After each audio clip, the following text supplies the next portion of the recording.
Hello ಸ್ನೇಹಿತರೆ, ಎಲ್ಲರಿಗೂ ನಮಸ್ಕಾರ. ಇನ್ಫಾರ್ಮೇಷನ್ ಯೂಟ್ಯೂಬ್ ಚಾನಲ್ಗೆ ನಿಮಗೆಲ್ಲ ಆತ್ಮೀಯವಾದ ಸ್ವಾಗತ. ಗೆಳೆಯರೇ, ನೋಡಿ, ಕರ್ನಾಟಕ ಸರ್ಕಾರ ಪ್ರಾಧಿಕಾರದಲ್ಲಿರ್ತಕ್ಕಂಥ ವಿವಿಧ ಮೂಲ ವೃಂದದಲ್ಲಿ ಖಾಲಿ ಇರುವ ಗ್ರೂಪ್ ಸಿ ವೃಂದದ ಗ್ರಾಮ ಆಡಳಿತ ಅಧಿಕಾರಿಗೆ ಅರ್ಜಿಗಳನ್ನು ಆಹ್ವಾನಿಸಲಾಗಿದೆ.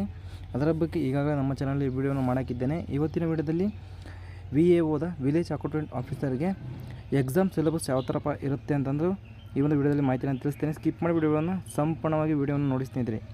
ಇದೇ ಥರದ ಕನ್ನಡ ಉದ್ಯೋಗ ಮಾಹಿತಿಗಳನ್ನು ತಿಳಿಯಲು ಇನ್ಫಾರ್ಮೇಷನ್ ಯೂಟ್ಯೂಬ್ ಚಾನಲ್ನ ಸಬ್ಸ್ಕ್ರೈಬ್ ಆಗಿಲ್ಲ ಅಂದರೆ ಸಬ್ಸ್ಕ್ರೈಬ್ ಮಾಡ್ಕೊಂಡು ಅಂತ ವಿಡಿಯೋ ಮುಂದುವರಿಸ್ತಾ ಇದ್ದೇನೆ. ಹಾಗೆ ಈ ಒಂದು ವಿಡಿಯೋನ ನಿಮ್ಮ ಫ್ರೆಂಡ್ಸ್ ಮತ್ತು ಫ್ಯಾಮಿಲಿಯಲ್ಲಿ ಯಾರಾದರೂ VAOದ ಅರ್ಜಿಗಳನ್ನು ಹಾಕಿದರೆ ಅವರಿಗೂ ಕೂಡ ಈ ಒಂದು ವಿಡಿಯೋನ ಶೇರ್ ಮಾಡಿ ಸ್ನೇಹಿತರೆ. ಮುಂದೆ ನೋಡ್ತಾ ಹೋಗೋದ ಒಟ್ಟು ಟೋಟಲ್ ಬಂದು 505 ಹುದ್ದೆಗಳಿಗೆ ಇಲ್ಲಿ ಅರ್ಜಿಗಳನ್ನು ಆಹ್ವಾನಿಸಲಾಗಿತ್ತು ಸ್ನೇಹಿತರೆ VAOಗೆ.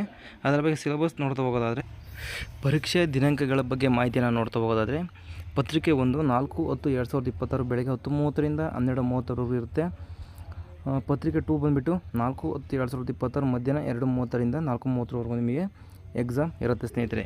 ಸ್ಪರ್ಧಾತ್ಮಕ ಪರೀಕ್ಷೆ ವಿಧಾನ ನೋಡಿ, ಮೇಲ್ಕಂಡ ಹುದ್ದೆಗಳಿಗೆ ಸ್ಪರ್ಧಾತ್ಮಕ ಪರೀಕ್ಷೆಯನ್ನು ಆಫ್ಲೈನ್ OMR ಮಾದರಿಯಲ್ಲಿ ನಡೆಸಲಾಗುವುದು ಅಂತ ಮಾಹಿತಿ ಇದೆ.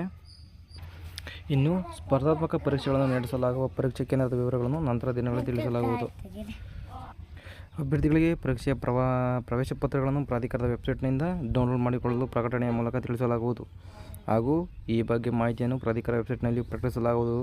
ಅಭ್ಯರ್ಥಿಗಳು ಕಡ್ಡಾಯವಾಗಿ ಪ್ರವೇಶ ಪತ್ರಗಳನ್ನು ಡೌನ್ಲೋಡ್ ಮಾಡಿಕೊಂಡು ಒಂದು ಮೂಲಭೂತ ಗುರುತಿನ ಚೀಟಿಯೊಂದಿಗೆ ಬರಬೇಕು. ಅಂದರೆ ಪ್ಯಾನ್ ಕಾರ್ಡ್ ಆಗಿರ್ಬೋದು, DL, Aadhaar card, passport, voter ID, ಸರ್ಕಾರಿ ನೌಕರರ ID, ಯಾವ್ದಾದ್ರು ಒಂದು ನಿಮಗೆ ಇರಬೇಕಾಗತ್ತೆ ID ನಿಮ್ಮದು. ಪರೀಕ್ಷಾ ಕೇಂದ್ರಗಳಿಗೆ ಹೋಗಬೇಕು. ತಪ್ಪಿದ್ದಲ್ಲಿ ಪರೀಕ್ಷಾ ಕೇಂದ್ರವನ್ನು ಪ್ರವೇಶಿಸಲು ಅನುಮತಿಯನ್ನು ನೀಡುವುದಿಲ್ಲ. ಸರಿನಾ? ಪರೀಕ್ಷಾ ಕೇಂದ್ರವನ್ನು ಯಾವುದೇ ಕಾರಣಕ್ಕೂ ಬದಲಾವಣೆ ಮಾಡಲು ಅವಕಾಶವನ್ನು ನೀಡುವುದಿಲ್ಲ.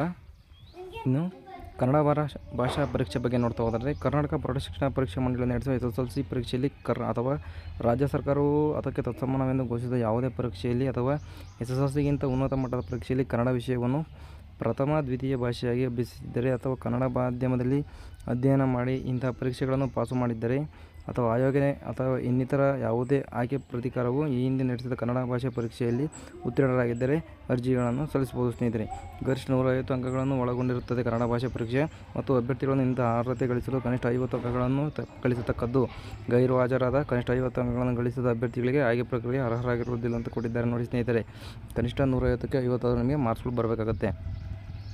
ಇಂದು ಪೇಪರ್ 1 ಯಾವ ಸಬ್ಜೆಕ್ಟ್ ಮೇಲೆ ಇರುತ್ತಪ್ಪ ಅಂತಂದರೆ ಸಾಮಾನ್ಯ ಜ್ಞಾನದ ಮೇಲಿರುತ್ತೆ. 100 ಅಂಕಗಳು, 100 ಪ್ರಶ್ನೆಗಳು, ಇನ್ನು 2 ಗಂಟೆಗಳ ಕಾಲಾವಧಿ ಇರುತ್ತೆ ಸ್ನೇಹಿತರೆ. ಪ್ರಚಲಿತ ಘಟನೆಗೆ ಸಂಬಂಧಿಸಿದ ಸಾಮಾನ್ಯ ಅಧ್ಯಯನ ವಿಷಯಗಳು, ದೈನಂದಿನ ಗ್ರಹಿಕೆ ವಿಷಯಗಳು, ಭಾರತದ ಸಂವಿಧಾನ ಸ್ಥೂಲ ನೋಟದ ವಿಷಯಗಳು, ವಿಶೇಷವಾಗಿ ಕರ್ನಾಟಕಕ್ಕೆ ಸಂಬಂಧಿಸಿದ ಭಾರತದ ಇತಿಹಾಸ, ಕರ್ನಾಟಕಕ್ಕೆ ಸಂಬಂಧಿಸಿದ ಭಾರತದ ಭೂಗೋಳ ವಿಷಯಗಳು, ಇನ್ನು ರಾಜ್ಯ ಮತ್ತು ಪ್ರಾದೇಶಿಕ ಆಡಳಿತ ಕುರಿತ ವಿಷಯಗಳು, ಗ್ರಾಮೀಣ ಅಭಿವೃದ್ಧಿ ಮತ್ತು ಪಂಚಾಯತ್ ರಾಜ್ ಸಂಸ್ಥೆಗಳು ಮತ್ತು ಗ್ರಾಮೀಣ ಸಹಕಾರ ಸಂಸ್ಥೆಗಳಿಗೆ ಸಂಬಂಧಿಸಿದ ಉಪಕ್ರಮಗಳ ಒಳಗೊಂಡಂತೆ ಕರ್ನಾಟಕದ ಆರ್ಥಿಕತೆ ಅಭಿವೃದ್ಧಿ ಕುರಿತ ವಿಷಯಗಳಿರುತ್ತೆ. ಕರ್ನಾಟಕದ ಪರಿಸರ ಸಂಬಂಧಿತ ಸಮಸ್ಯೆಗಳು ಮತ್ತು ಅಭಿವೃದ್ಧಿ ಕುರಿತ ವಿಷಯಗಳ ಮೇಲೆ ಪ್ರಶ್ನೆಗಳಿರುತ್ತೆ ಸ್ನೇಹಿತರೆ. ಇದು ಪೇಪರ್ 1 ಆಯಿತು. ಇನ್ನು ಪೇಪರ್ 2 ಬಗ್ಗೆ ನೋಡ್ತಾ ಹೋಗೋದಾದರೆ, ಪೇಪರ್ 2 ಬಂದುಬಿಟ್ಟು ನಿಮಗೆ ಸಾಮಾನ್ಯ ಕನ್ನಡ, ಸಾಮಾನ್ಯ ಇಂಗ್ಲೀಷ್ ಮತ್ತು ಕಂಪ್ಯೂಟರ್ ಜ್ಞಾನದ ಮೇಲೆ ಪ್ರಶ್ನೆಗಳು ತೆಗಿತಾರೆ. ಒಟ್ಟು ಪ್ರಶ್ನೆಗಳು 100 ಇರುತ್ತೆ. ಗರಿಷ್ಠ ಅಂಕಗಳು 100 ಇರುತ್ತೆ. ಇನ್ನು ಕಾಲಾವಧಿ 2 ಗಂಟೆಗಳು ಕೊಟ್ಟಿರ್ತಾರೆ ಸ್ನೇಹಿತರೆ. ಸರಿನಾ? ಸೂಚನೆ ನೋಡಿ, ಸ್ಪರ್ಧಾತ್ಮಕ ಪರೀಕ್ಷೆಯಲ್ಲಿ ಅಭ್ಯರ್ಥಿಯು ಅರ್ಹತೆಗಾಗಿ ಕನಿಷ್ಠ 35ರಷ್ಟು ಅಂಕಗಳನ್ನು ಗಳಿಸುವುದು ಕಡ್ಡಾಯವಾಗಿರುತ್ತದೆ. ಕನಿಷ್ಠ ಅಂಕಗಳನ್ನು ಗಳಿಸಿದ ಅಭ್ಯರ್ಥಿಗಳಿಗೆ ಆಯ್ಕೆ ಪ್ರಕ್ರಿಯೆ ಅನರ್ಹರಾಗಿರುತ್ತಾರೆ ಅಂತ ಮಾಹಿತಿಯನ್ನು ಕೊಟ್ಟಿದ್ದಾರೆ ನೋಡಿ.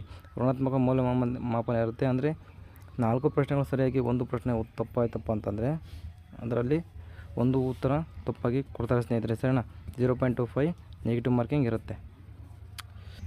ಇನ್ನು ನಿಮಗೇನಾದರೂ ಸಿಲೆಬಸ್ ಬಗ್ಗೆ ಪ್ರಶ್ನೆ ಉತ್ತರಗಳು ಬೇಕು ಅಂತ ದಯವಿಟ್ಟು ಕಮೆಂಟ್ ಬಾಕ್ಸಲ್ಲಿ ಕಮೆಂಟ್ ಮಾಡಿ. ನಾನು ನಿಮಗೆ ಇನ್ನೊಂದು ವಿಡಿಯೋ ಮಾಡಿ ಆಗ್ತೀನಿ ಅಂತ ಹೇಳ್ತಾ ವಿಡಿಯೋ ಮುಗಿಸ್ತೇನೆ. ಸಿಗ್ತೀನಿ ಇದೇ ಥರದ ಹೆಚ್ಚಿನ ಕನ್ನಡ ಉದ್ಯೋಗ ಮಾಹಿತಿಗಳನ್ನು ತಿಳಿಯಲು ಇನ್ಫಾರ್ಮೇಷನ್ ಯೂಟ್ಯೂಬ್ ಚಾನಲ್ ಸಬ್ಸ್ಕ್ರೈಬ್ ಆಗಿಲ್ಲ ಅಂದರೆ ಈಗಲೇ ದಯವಿಟ್ಟು ಸಬ್ಸ್ಕ್ರೈಬ್ ಮಾಡ್ಕೊಂಡು ವಿಡಿಯೋ ಮುಗಿಸ್ತೇನೆ. ಸಿಗೋಣ ಮುಂದೆ ಅಲ್ಲಿವರೆಗೂ ಬಾಯ್.